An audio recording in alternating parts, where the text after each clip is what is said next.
Wow, I can't get over that. Hi, everyone. Welcome to Link. It's been a while.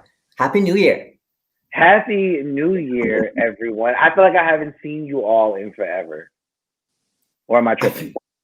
No, because you were on vacation. That's why. I was. That's what it was. And I'm back from vacation. Yes. Yes.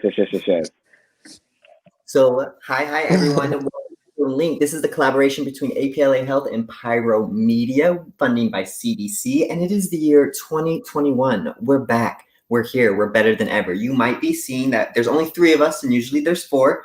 Daniel's having some technical difficulties. If we can get him on. She was not kicked off the show. She did not pull a Monique and leave the show. She's still here. There's no backstage drama. There's no we all pretty much get along for the most part. So if Daniel can get on, sometimes that part. If Daniel can get on, he will be here. If not, we will make this just as an amazing show as always for what everyone expects. Before we do, everyone, let the people know who you are. So my name is Kai Smith. I am program coordinator for our CDC youth program, Healthy Him. Oh, big. I love it when we go big. So that. Bigger is so much better. I am Ty. Oh, it zoomed in on my face when I said that. That's going to cause a conversation. I am Ty. I'm your linkage to care specialist. So anyone that diagnoses HIV positive goes through me. I link you to care, help you with your medications, transportation to and from appointments, and housing, just in case I need to. 2021, I'm repeating what I do. I need to keep reminding myself of the great work that I do. Yes. Hey everyone, I'm Rogelio. I am the prevention training specialist for Trans Connections, which is our program for transgender persons of color, 18 to 29. So hit me up for everything trans related. Yeah. Rogelio, what if I just wanted to hit you up just to hit you up? Right. For that, you can get my personal number, but we'll get that to the end of the episode. Because they need to stick to the end if they're really about it, This is a they're trooper. Yes, they need to be real. So, as we mentioned, it's the first episode of the new year, and we're calling this New Year, New Me? ? But before we get there to our main topic, let's talk about one of our favorite sections, What's Poppin'. Ooh. So I want to actually add something to What's Poppin'. So I couldn't wait until What's Poppin' to go off the screen to say it. Trump's phone call conversation that is pre-recorded. So here's my plight, my issue. I'm having trouble understanding how people blindly support people. And we see it everywhere. Like we see it with the I don't want to say the Beehive, but we see it with the Beehive. We see it with the Barbs. We see it with Trump. Not saying that they're all in the same category. Not saying that they're all in the same category. But when is enough? Like specifically for Trump supporters. Like I'm calling you out. How do you spin this? Like, what is the spin for this? We have a recorded conversation. Granted, the recording might not be legal, but recorded conversation about trying to come up or find 11,780 votes in Georgia. And it's almost like mafioso mob type. Very you need to do X, Y, and Z because it won't look good on you or you're going to pay later. Dude, I'm literally sitting here listening to this conversation on CNN. They've been posting it everywhere. I heard it before CNN even reported it. And I'm just thinking to myself, one, why did it take so long for this conversation to come out? One. And then 2, what's going to be done about it? Because so often we hear about Big Orange doing something stupid on tape, on camera, whatever the case may be, and there's no consequences. This is the leader of the free world for the next, 6 days? The leader of the free world. You cannot be doing this. This. I feel like I'm in the Hunger Games. And someone wrote this script and we're watching it play out. It's ridiculous. Yeah, for me, so if people don't understand the context, there is, if you don't know, an election still happening in Georgia today's the last day. So we are waiting about if the Senate is going to get flipped Democrat. And if that happens, that gives our president-elect Joe Biden more power. the current president, Trump, made some calls to Georgia's election officials, and it's a long call. It's a really, really long call. And it's just notice how we're not saying allegedly. This actually happened. But go ahead. Right. There's audio. Yeah, I watched it. It is everywhere. And straight up mafioso kind of just said, change it, make it so that it wins in our favor. And it is just, it's scary, right? And for me, I was instant prison. Like, this is a felony, voter suppression, voter fraud. But someone was telling me that, like, well, he's only in office for 6 days. So after that, then let's go after him. And I was like, I feel like what's going to happen is, if there's not this huge stink that's going to be happening with Joe Biden, because the president asked the vice president to not accept all the electoral college votes yesterday. But I feel like we're going to get away scot-free. And I think so actually, I thought it was, I mean, at this point, it's almost funny because it's just so blatant. Like, it's something out of a fucking, it's something out of a movie. Like, we'll bleep that out on syndication. Right. But it's like something out of a movie. Like, it's just so literal, so blatant. He's basically like saying, like, oh, that's an awfully nice election you have there. Wouldn't want someone to ruin it. Like, that's exactly what he was saying. And the thing is, though, he is going to get away with it because, as far as we know, the person somebody affiliated with the Joe Biden administration, they asked them if they would pursue charges against Trump. And they said, well, we're trying to move forward, not backwards.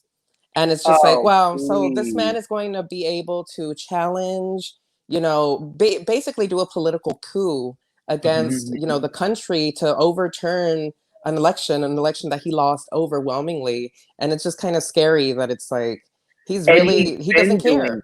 Yeah, right. He's been and doing his it. supporters are with him. This is why he is the way that he is. There's no accountability for anything that he's ever done. This is just the stuff that he's done to our democracy. Think about all of that stuff prior to him becoming president, stealing money from charities, the debacle that is Trump University. Like, all of these things with a slap on the wrist, because he is a white male living in his privilege in America with money. And that he's doing everything that you racists thought Obama was going to do. He's doing exactly what you guys thought he was going to do. And to slap him on the wrist and just say, okay, we're moving forward. I can't. I'm not able to do it. I'm not able to do it. Forward thing, but honestly, at this point, it's just like you said, it's funny. It is so funny to it's comical. I'm not even mad at him anymore because it's so. He doesn't know any better. It is like it's like talking to a child. Like, he's really just dumb. If he thinks that he can call up a Republican official and be like, "Well, you're a Republican. You'd want to, break federal law and just make things up for my sake." Like, bro, this isn't a movie. You lost. Get over it. Like, though he keeps it fresh, and you never know exactly how far he'll go, and then he goes a little further, and you're like, "Well, I just don't know."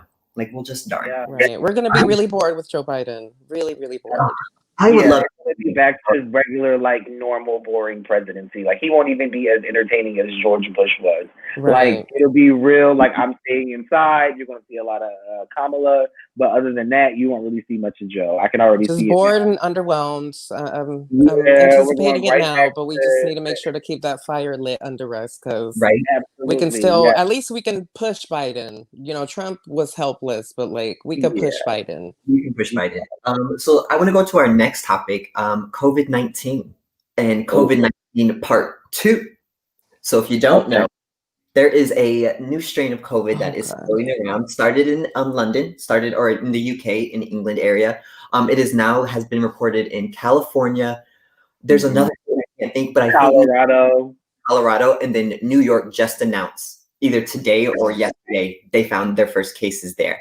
So this is me getting on my soapbox, stepping up, and everyone, please, please, please. COVID-19 is not only getting worse, it's evolving. Stay home. Yeah. Just stay home, and especially with the new cases rising. In California, we have 0 beds. My partner is an emergency room nurse and comes home from work every day saying, we have people who are waiting for 24 hours to see people. Like, that's the emergency room. And then also this new, I don't know if anyone saw this. If you have been taken to a hospital through an ambulance and you have and you go through into cardiac arrest before you get into the hospital and they can't revive you, you don't go into the hospital and they just call it. Yeah, they said it on the news that there was a woman whose sister had a heart attack and there was no room for her in the hospital due to all of the COVID cases. And it makes you think car accidents, strokes, cardiac arrest, people that like things that happen in our everyday lives. Right. Knock on wood, hopefully none of that happens to any of you. But you know what I mean? It's just like there's no space to like care for you. And I don't think that people understand how scary that is. Like you're not just talking about COVID-19 anymore because, you know, the super germ warriors are like, you know, my body can handle COVID-19. I'll just recover from it. Okay, idiot. But after that, what about the rest of the stuff that could possibly happen to you that your body will not be able to bounce back from? Not being able to be seen by a physician at this stage in the game is very creepy. It's right. And it's a novel virus too. So it's new. We don't know everything about it. I know people in my personal life who are still having respiratory issues, can't go up a flight of stairs without, you know, losing their breath, who were completely healthy before, you know, not like some of us who already, you know, lose their breath when going up the steps. But, you know, it's just, you know, it's a new thing. There's still so many things we don't know about it. So we really just need to be as careful as possible. And now with the vaccine too, people are thinking either, you know, oh, it's coming, you know, the end is near, we're all going to be back to normal in a few months. But it's like, we don't know how this is going to evolve. And we also just don't know like how effective the vaccine is actually going to be. Like, sure, the tests all look great, but like we're not even able to like effectively distribute it right now. So it's going to be a long time till the average person sees a vaccine. Are you both pro-vaccine or are you more so cautious about getting it? I'm pro-vaccine. I understand why people have hesitations towards it, and especially, you know, marginalized communities, and there's a history there. But I think that with this one, the process has been very transparent, and a lot of people are concerned because, you know, it happened so fast. But it's like there have been more people, you know, like researching, more money put into this than like any other thing in recent history. So it makes sense that, you know, we got it that quickly. And, you know, I think for all the information we have so far, it seems safe. For me, hi, Johnny. The reason why I know it's safe is because the really, really wealthy are jumping at this. If it wasn't something that they were 100% confident on, or, you know, people who are in high up in power positions felt like this is actually helpful, absolutely. They would push it off on lower communities. We would be seeing this in a lot more communities of colors, because traditionally that's what happens when we're unsure about something. We give it to people we don't care about and see how it affects them. I think the vaccine, because those super powerful and super rich are jumping at it, and I think I feel like it's trustworthy, and I know the science. I get the science. I'm lucky enough to have education around it all to understand it. But like Rogelio said, I get it. I get why people are skeptical.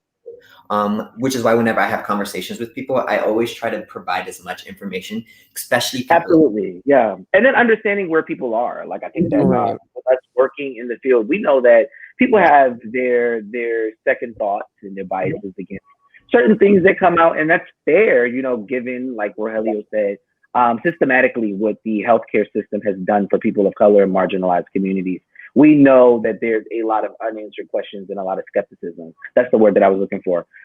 So being in a position to, one, I want to get the vaccine, but then also two, being in a position to not judge someone that doesn't want to get the vaccine is a lot better, because I can't tell you, oh, you need to trust X, Y, and Z because I trust them and I'm Black, so I speak for all Black people. You can't do that. So I had a conversation with a friend the other day who we had a difference of opinion on the vaccine, but we're able to kind of like come together and just hope that, you know, what is put on the table will assist us in the long run, for people who do get vaccinated, but also people who don't get vaccinated. Because if I get vaccinated, I am protecting my friends. You know what I mean? So I think we all just have a role in it. So I was on the COVID topic, but I want to move on to social media COVID. Have you two seen Gays Over COVID? Oh God, the Puerto Rico trip, the Oh, Titanic. when you said social media COVID, I was like, that was LimeWire back in 2005. Well, okay. Okay. So for people who don't know, yeah, so for people who don't know, there is a social media account on Twitter called, or not Twitter, Instagram, called Gays Over COVID, that basically it calls out the gay community and everyone who is going to these circuit parties. We saw the Puerto Vallarta, I think I said that wrong. Yeah. Yeah, we saw that Yeah. go down with, you know, a large community of gay people doing it. And then I want to bring into attention, there's actually nurses too who are on that too. So these are people who, you know, are telling like, don't go to parties, don't go to vacations at other places, COVID safety, but then on their social media are at circuit parties. Right. Without I think that it's annoying to see because the community, I get it. We didn't give you a pride this year. Sorry. I get it. You know, going out to the clubs and WeHo and all that good stuff is something that people like to do on their Monday through Sunday night. I understand. You want to be around people. I get that.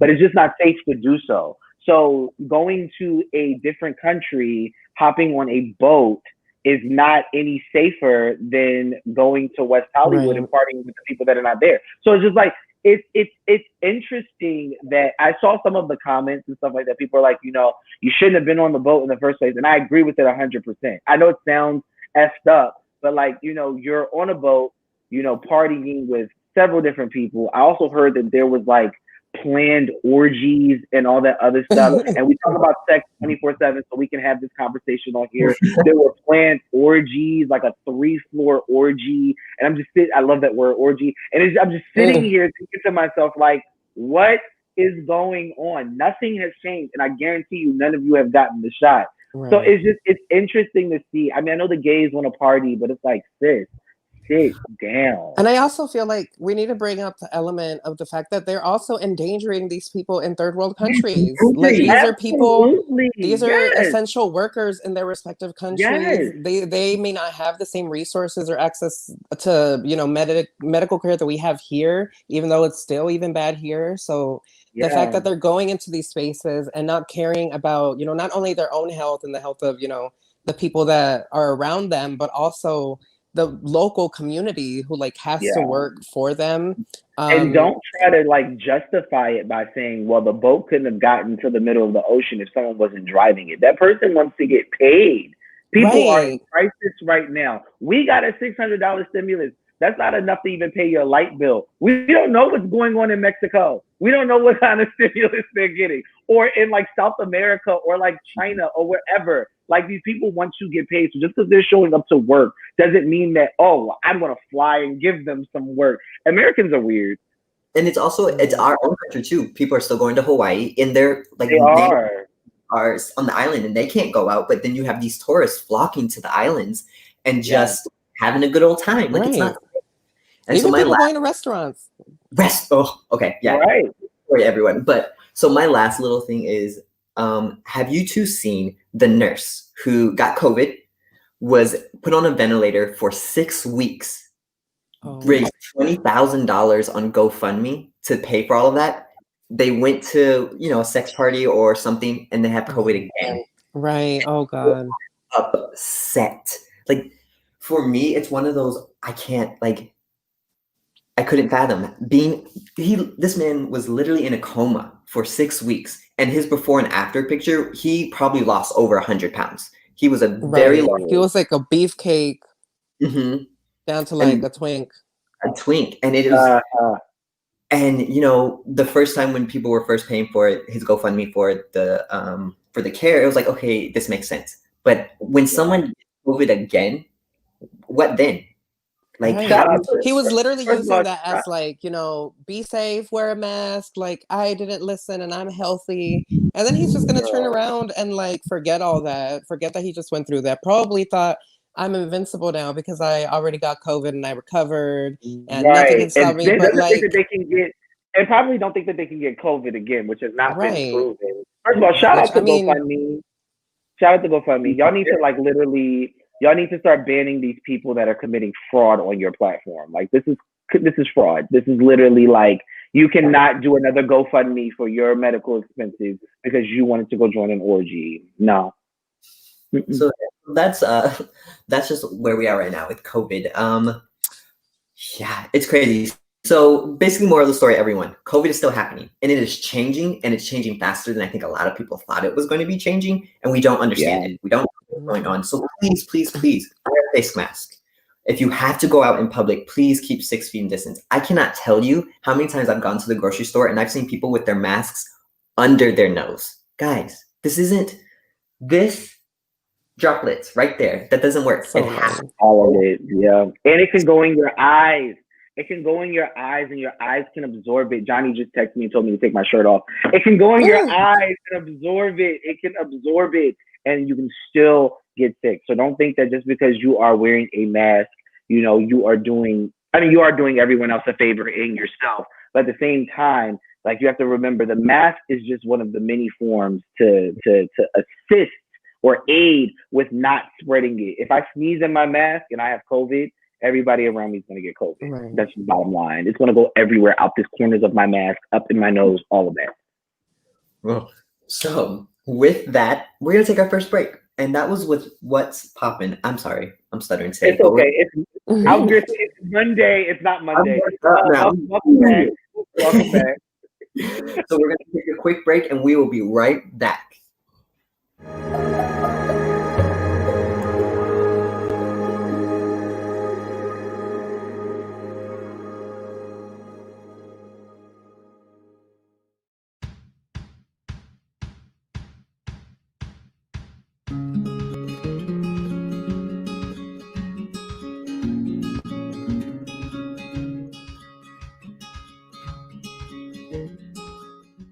Hey guys, Ty here from APLA Health, and I got some good news for you. APLA Health is launching our first ever at-home HIV testing initiative. As we battle the global pandemic of COVID-19 and all that it entails, APLA Health is doing what we can to fill the gaps for those who are in need of knowing their status, linking to care, and having safer sex options.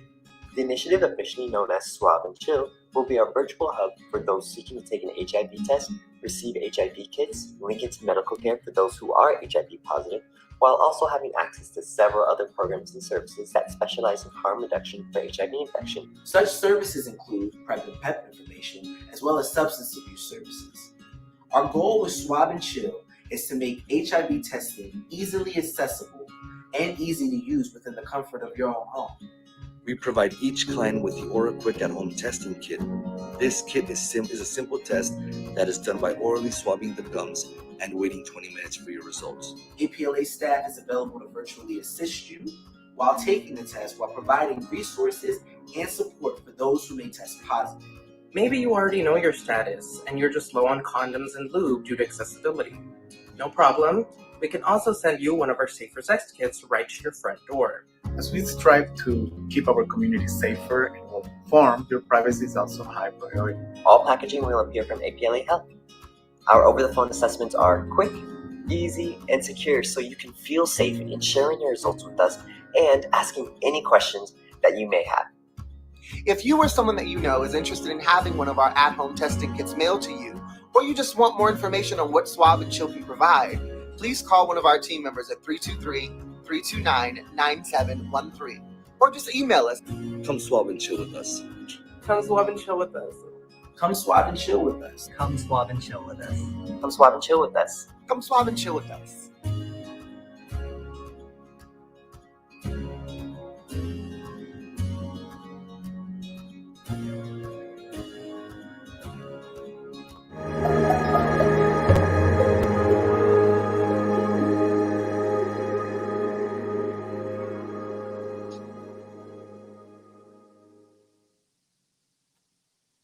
I think that's so cool. Pyro Media Network does such a good job of making us look like official. It's amazing. Shout out to Pyro Media Network for that. So as everyone saw, Swab and Chill is still happening, and also Swab and Chill has gotten a bit of an upgrade. So now we have all new boxes. So we have new packaging. We have face masks in them that have the Swab and Chill logo. Nice. We also have a hand sanitizer for Swab and Chill logo. And if you don't need an HIV test at this point, you can always reach out to us for a sexual health kit. So things like condoms, lube, dental dams, any kind of thing that you would need to, have a safe and enjoyable sex life. We can provide that to you. So definitely. Oh my God! I was sitting here like, is this porn? Oh, this is how you do it. This is how you do it. Don't forget about our swab and chill. Feel free to call easy. Exact swab, but there's a video online. If anyone's interested, you can definitely message us to how you do it. And if you want instructions on that, you can always reach out to us. We'd be more than happy to help you. Absolutely. But let's get into the meat of the day, the main topic. Why we're here. 2021, new year, new me? ? So this might seem weird, but we were kind of talking about this, and our last episode we talked about year in rewind. So we basically have a new year. So let's talk. We wanted to provide ways for people to kind of be as successful as they could be, like tips and tricks, if you will, for life. And obviously, none of us are experts in life, but these are things that we have found useful, or even things that we want to try. So does anyone have any advice for the viewers at home on how to make 2021 the best year thus far, or another great year for them? I think that 2020 was such a weird year for most people anyway. Like, I think that just being in a space where, because people come up with New Year's resolutions and stuff like that. And prior to 2020, that was necessary. I love hearing people say, I'm going to work out, I'm going to do this, I'm going to do that, I'm going to go to therapy, whatever the case may be. I think for 2021, don't put unrealistic expectations on yourself. There's enough pressure to stay COVID free in the world. Don't do too much where you're like, I need to get 152 things done in the course of 365 days. You'll wind up just stressing yourself out. A lot of the things that people want to do require some outside activity, and we can't really do that right now. People are talking about, getting back in shape, but let's be realistic. You can't really do much without, gym equipment, and that stuff is really expensive. So don't put yourself in a position to have these unrealistic expectations, and don't take that the wrong way. Don't be like, oh, Ty's telling me I can't do X, Y, and Z. No, you can. It's just more so I think what I'm really trying to say is what you want to get done doesn't have a set path to get it done. You know what I mean? And it's not one of those things where you need to kind of forge that path. I think that everyone needs to really be, I guess, more so focused on, one, staying COVID-free and protecting others, two, staying on top of their sexual health and their mental health, and then three, making sure that you're checking on the people that, you care about, and also being checked on and inquiring about how people are feeling. I think that COVID-19 can undo some of the Trump damage that we have. We can start reaching out to each other and having conversations and, checking on each other genuinely, as opposed to, I'm going to check on you so you can check on me. More so those type of things. But for my year, I really only told myself I wanted to do one thing, and that was to meditate more. I didn't want to put myself in a position to have these super duper unrealistic expectations. I was like, I'm already not in the best shape of my life, but I could get there. And I want to meditate more, because meditation provides, some clarity, provides some warmth that you're creating in your own space. I want to be responsible for calming myself down. So that's going to be my New Year's mantra, is just, I want to be able to be sound in my mind and my body, and be able to diffuse situations in my head before they come out of my mouth. Mm-hmm. We love that. What about you, Rogelio? I think one of the things that I really think that, is important for people to learn in the new year is how to be selfish, honestly. I think that this past year, a lot of us have been forced into a very stressful position, a position where we're constantly worried about our health and safety, the health and safety of others, at least hopefully if you're being careful and safe. And so I think it's really important for people to also just remember to take care of themselves, to put themselves and their concerns first sometimes. And it's not, a cross rule. You don't have to be selfish in every single aspect, but it is important to know that you have to serve yourself before you can serve others. Because, if you aren't taking care of yourself, if you're not showing up for yourself and making sure that you can be your best, then, you're not going to be much help to other people. So I think going into this new year, it's really important to, be a little bit more selfish, do things for yourself, do things that are going to enrich you and make you feel happy. Even if there's something that, maybe is a guilty pleasure or something like that, just let yourself have that for yourself every now and then. Yeah, I agree with you. Definitely on Me that. too. 100%. As long as Right. they're Right. Yeah, what about you, Kai? like I'm like you can be selfish, but don't be selfish. And like I'm gonna be selfish and go out. Like no, like be selfish, don't do that. like in a kind way. Right. Right. Like, no, I'm not going to do that for you because I don't want to right now, because I'd rather do this for me. Yeah. You know, maybe I'll help you next week or when I'm feeling like it. But I feel like a lot of people, and especially a lot of like femme people, they always feel pressured to kind of shrink themselves and to kind of be subservient and help other people before they help themselves. And so I think it's really important for people to just slow down and be like, no, it's okay for me to say no sometimes to people, or to, you know, not have the capacity to hold a certain conversation or talk about something or whatever the case may be. Yeah. I can't hold space for that. I have no space for you and your issues right now. Right. Cannot hold space. Go away. I'm not going to sit here and listen to your lies. I'm sorry, that Nene quote. So for me, I think I have a couple different ones. So the first one I have is about New Year's resolutions, and Ty, you kind of hit on this a little bit, but with your New Year's resolution, I think the most successful way to have a New Year's resolution that works for you is by being super specific. And I'm not talking just like, oh, I just want to get in shape. No, you need to know exactly, like you have to plan your resolution, right? Because sometimes I feel with a lot of people, we plan our resolution, but we don't know how we're going to get there. It's like, I'm going to get in shape. How? I don't know, but I'm going to do it.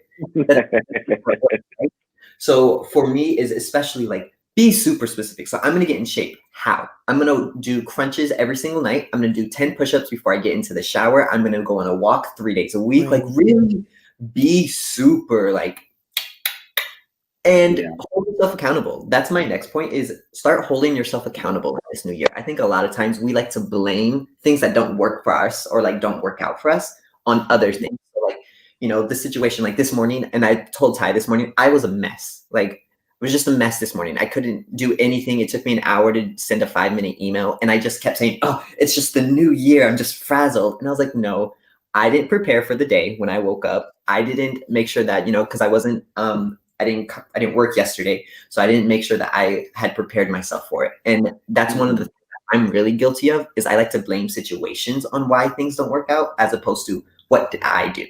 So that's really, really specific, and then hold yourself accountable to it. And lastly, if you don't achieve your goals, who cares? Really? Goals don't end every year. You continue with them. You want to go. It shouldn't just be for this year. It should be for like the entire year, or not for your entire life. I think. I really like what you said about the goals part, because in Level Up, our program, our one-on-one counseling program that we do with Trans Connections, that's one of the things we focus on is goal setting.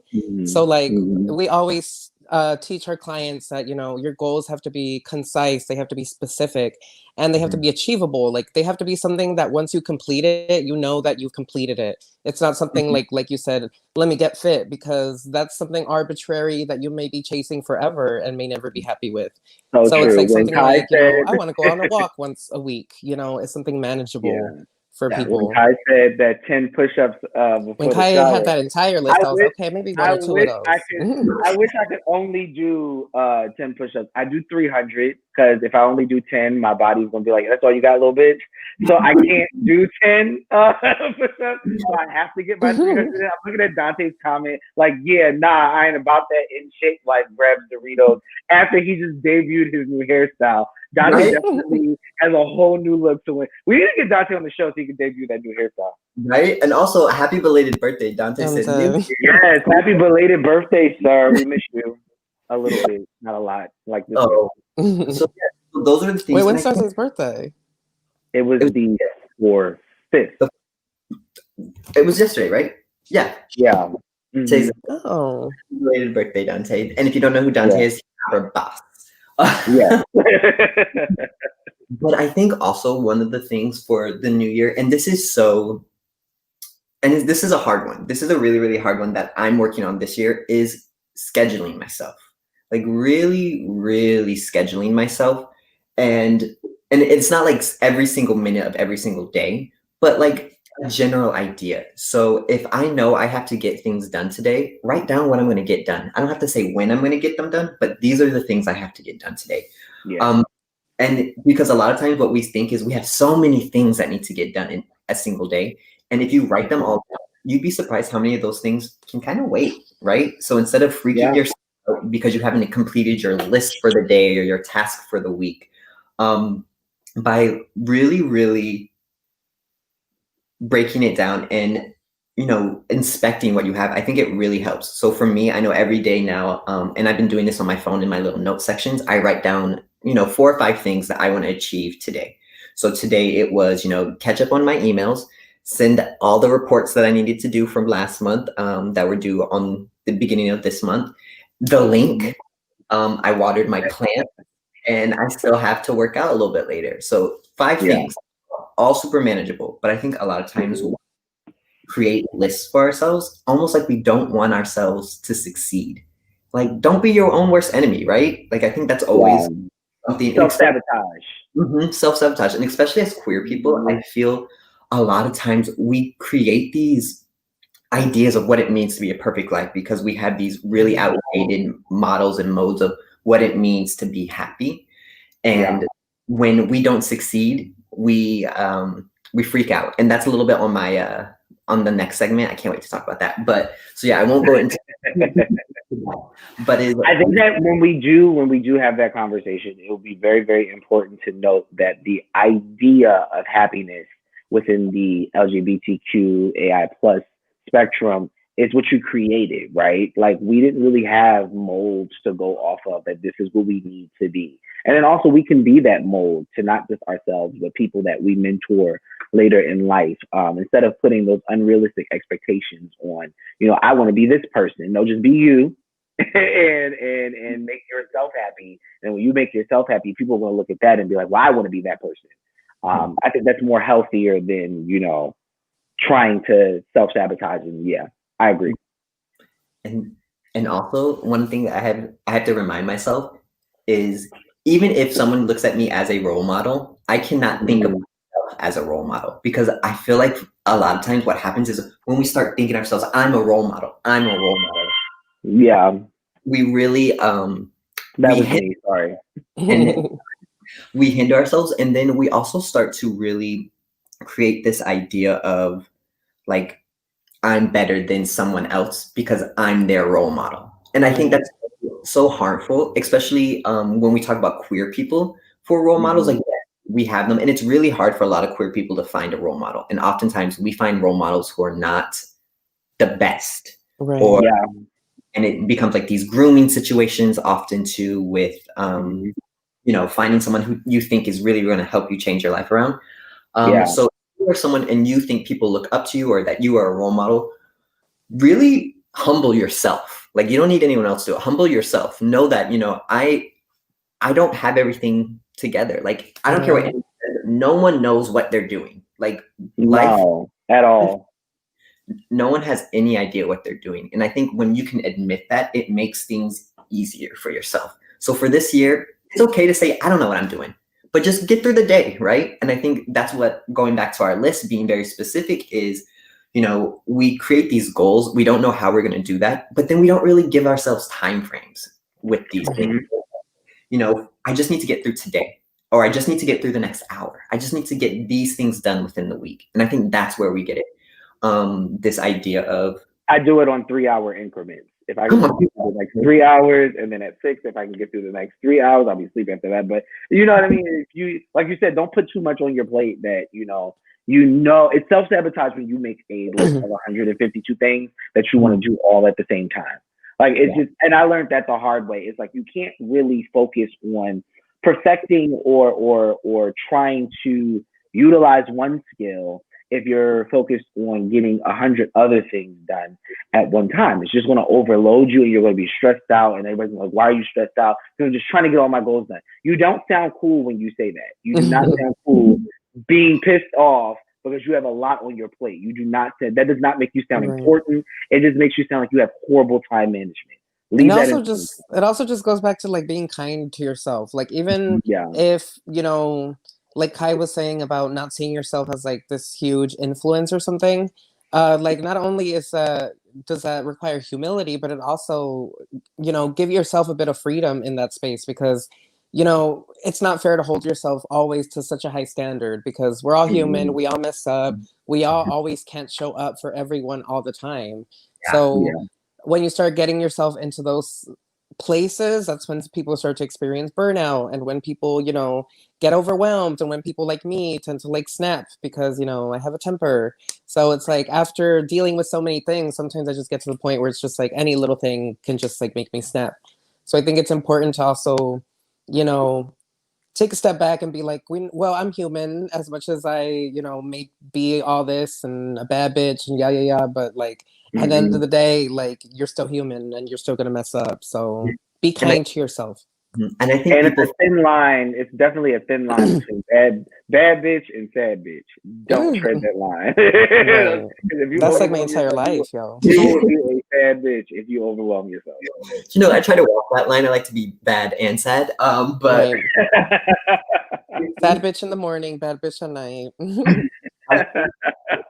Is thinking that just because I think of myself as, a bad bitch doesn't mean I can't mess up. And I think that's what a lot of times we think, because we've reached a certain status, or I think I really got stuff together, I'm good. All it takes is one day, 1 minute, one person having another bad day to really bring you back down and like humble you. And I think the universe does a really good job on that. So, for me, look, today wasn't a great day. Tomorrow might not be, but that's okay. I'll get through it, and I'll be sad or bad, but I'll get through it, and tomorrow we can do it again. So I'm like judging myself now. So before we end this topic, does anyone have one more piece of advice, another little nugget that you could give to someone who might be watching, or even you could give to yourself like 5 years ago, 10 years ago for the new year? I think, go ahead, Rogelio. Yeah, no, for me, I was just going to say that like transition has kind of just shattered my idea of time and that kind of thing in a big part. I think that when you're trans and when you come to your, transness at the point of your life where I did, a little bit older compared to a lot of people, I feel like it kind of has inspired me to kind of just live every day as a moment and kind of realize that I'm somebody who's ever evolving and who's constantly changing and growing, and that's going to continue to happen over the next few, years or however long for the rest of my life. So I think that that's one of those things, is that I feel like most people tend to have all these ideas of how they want their life to go out and have all these lists of accomplishments and things they want done and all of that. But I think that I kind of just learned to be a little bit more happy being in the moment and kind of just, taking it day by day and saying, if I can find something to, bring me happiness and peace and make me feel better about myself today, then, where I'm going to be 3 months from now is going to be, crazy. Because even now, if I look back, even looking back at pictures of myself 3 months ago, I'm like, wow, I've come so far, and that was only like a few months ago. So who knows where I'm going to be 6 months from now, or 2 years, or 5 years.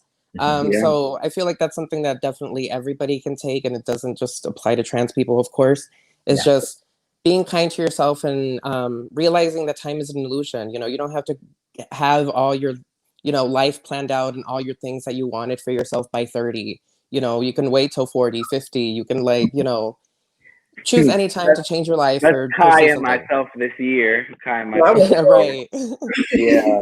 Always have to throw in those jabs to remind you. In our last year of our, you know what? I appreciate you, Rogelio, for being so transparent. Just in the office, on here, we're actually friends. Those that are watching, everybody on this chat right now is we're at least, yes. We're actually we have a group chat. We're friends. We are actually friends. And Rogelio has been one of the most transparent people throughout this entire process, and it's really awe-inspiring to see someone go through such a change and then be so happy and open and like, this is what I'm doing and this is how I feel about it. It's really, really, really, I respect you a lot just based off of that, you being so transparent and so knowledgeable about everything. I really love that about you. And I would agree with Rogelio. And then also, more so, we're still in quarantine. I guess my nugget would be, whatever you want to do this year, do it. I made a whole mixtape. Like I wouldn't have done that if I was working, at work 24/7. So like, just do what you want to do. Like, do something try something new. Try something that you have not done. It's a brand new year, brand new decade for us. So it's easy to stay complacent. Challenge yourself. Make yourself a little uncomfortable. Try some things. See what you're good at, but be safe. Yeah, and for me, my last little nugget is productivity isn't the amount of things you do in a day. It's the quality of the things you do. So you can do 100 things, but if you do them half-assed without really kind of investing in it, it means nothing, right? And I think we all have learned this working from home. Our idea of what is productive and is not productive has completely changed, right? Working in the office productivity is different than working at home productivity. So for me, you are at home, and for people who are going back to work, be kind, be gentle with yourself. If you're feeling overwhelmed because you haven't been as productive, it doesn't mean that you weren't doing work before, you're not giving it your all. It's just different. So that's that. That's my last little nugget. And I'm going to echo what Ty said. Rogelio, you are completely amazing, and I know. Yeah, open and brave through all of this, because I really think you have put yourself in such a vulnerable position, and you've done it in such a magnanimous way and such a elegant. On SAT word. Yes. That is elusive. No. So and I think also, Rogelio, you've also been really honest. Not every day is great, right? I think you've been really upfront about your transitioning, having hard days, having days that it seems difficult. So thank you for allowing us to be a part of that. So of course. So now the fist is over. Let's move to the next section. Square up. Do we have So if you don't remember what Square Up is a moment for all of us to come together and kind of air out our unpopular opinions. Say things that maybe we might not agree with, that other people do agree with, and be honest and defend them. Who would like to go first? Like I said, I have one already, but do you two have I have one too, and I've been holding on to it. Is it bad that I think that Britney Spears' My Prerogative is better than Bobby Brown? Nope.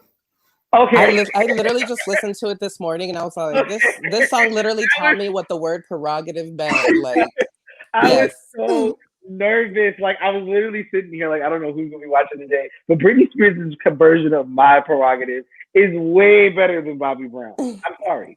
So this is what I think of. Think of it like "I Will Always Love You" by Whitney. It was written by Dolly Parton, so it is a legend. But Whitney took it and made it what it is. And Britney Spears' My Prerogative probably didn't get as much airplay as Bobby Brown's did originally, but I enjoyed Britney's more than Bobby. I still love Bobby's. Dante. My opinion doesn't count on this one. Bad at all. Like Bobby's is on, I'll definitely play it. But when Britney comes on, I feel a certain way, and this is just because you can't put a bunch of '90s queers in the space and have us not stand Britney. Like, come on. It's too hard. It's too hard. I'm sorry. Go and listen to Britney's version of My Prerogative. It's amazing. Exactly.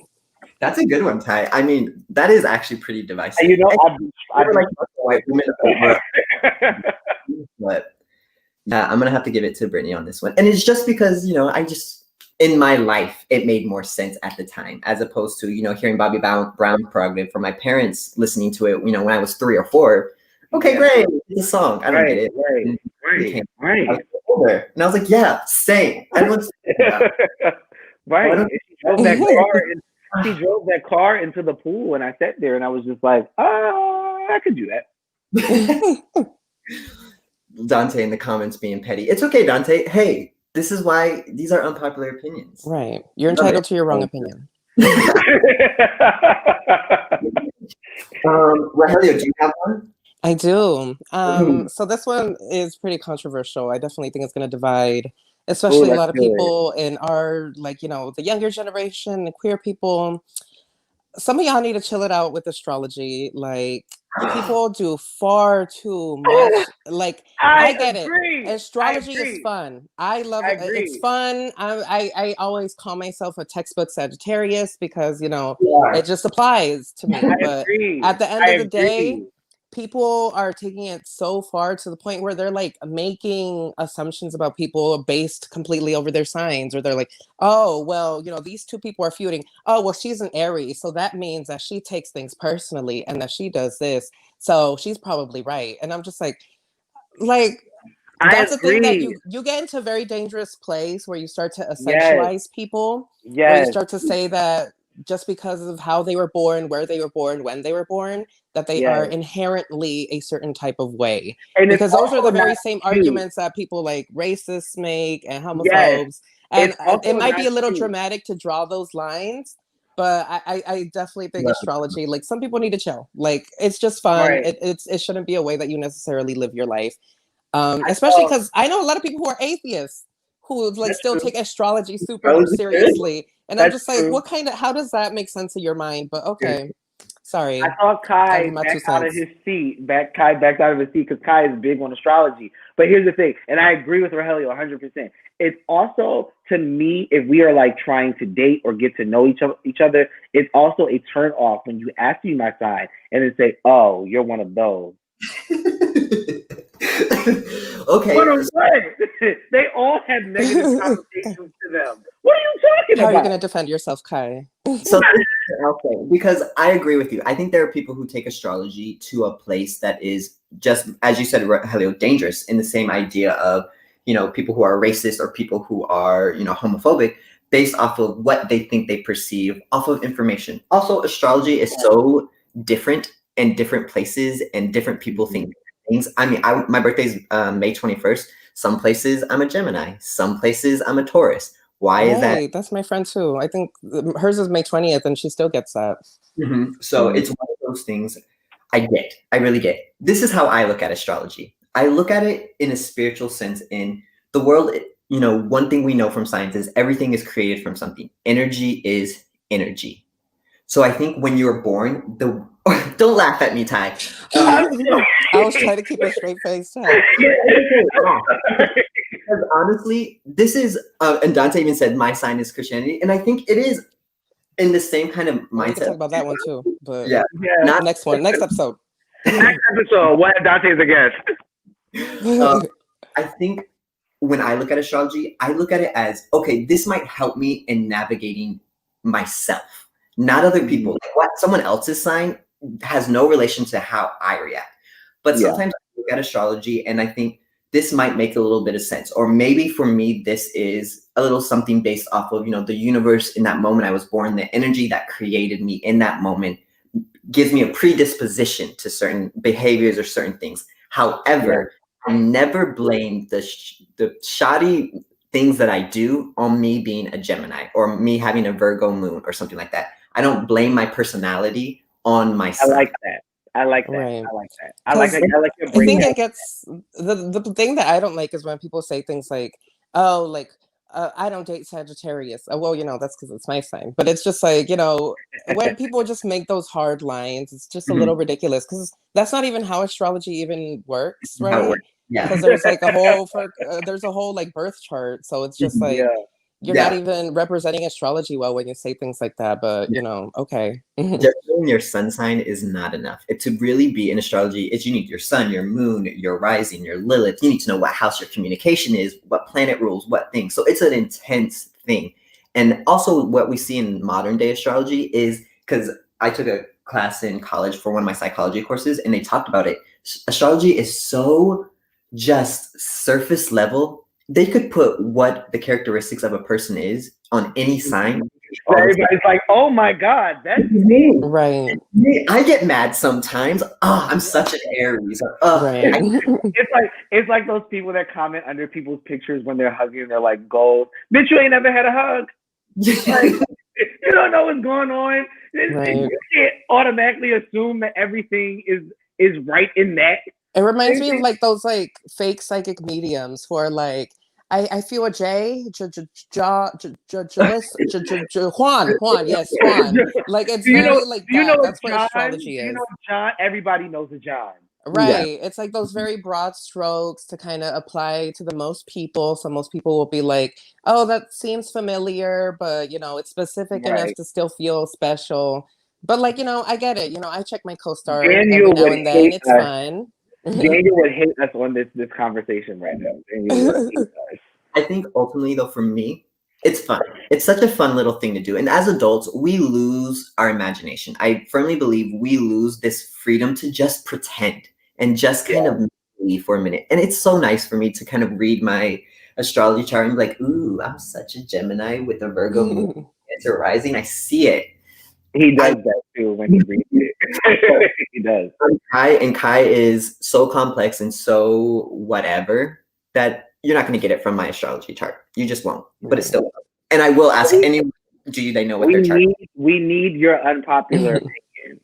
So my unpopular opinion is there should be no reason to have accelerated programs in elementary school or middle school. They are invaluable. The only thing they teach these kids, being one in the past, is the only thing they taught me was how not to be able to handle failure. That's the only thing. They gassed me up so much that I was smart. I was better than everyone else. They created this elitism. And academically in school, I did really well. I had straight A's all through K through 12. Once I got to college and I got my first C, I had no idea how to handle that. Right. And it's because I got a C. Like, who does that? I did my life plans because I didn't know how to, handle and process things. So I think in school, point of it, like, if someone is working at a faster pace, and I know that was the original purpose. Some people work at a faster pace. They need, a little extra work, but don't separate them. You shouldn't. Agreed. Accelerated or gate or whatever. So for me, accelerated programs are more detrimental than anything. And I think also in every classroom, if there's a Black student, there should be a Black teacher.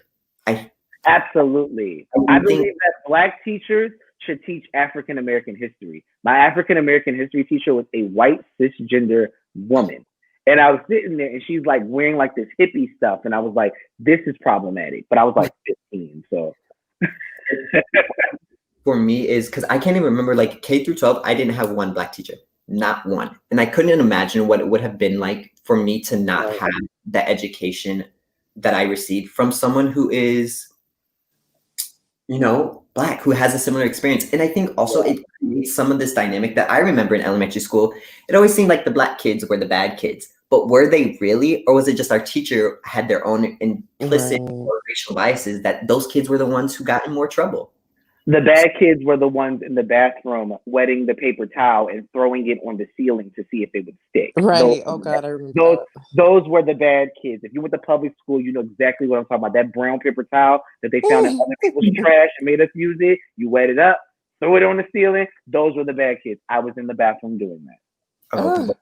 So Dante did ask a question. We only have a minute, so we're not going to be too long on it. But in that case, should Black teachers teach American history? I think yes, because I think American history is, and I think we need to rework the entire American history, what we teach in schools, because it's so weighed and whatever. So I think a lot of times, like if I was a history teacher, I would throw in important things. I wouldn't for Black history. That's what I was going to say, actually, because like I actually had a white teacher for 4th and 5th grade who, like, hands down, best teacher I've had in my life. Like, she taught us things that were outside of the curriculum. She showed us documentaries about what actually happened during Thanksgiving. I know about the Holocaust. I know about the Holocaust more than a lot of adults because of the things that she taught us.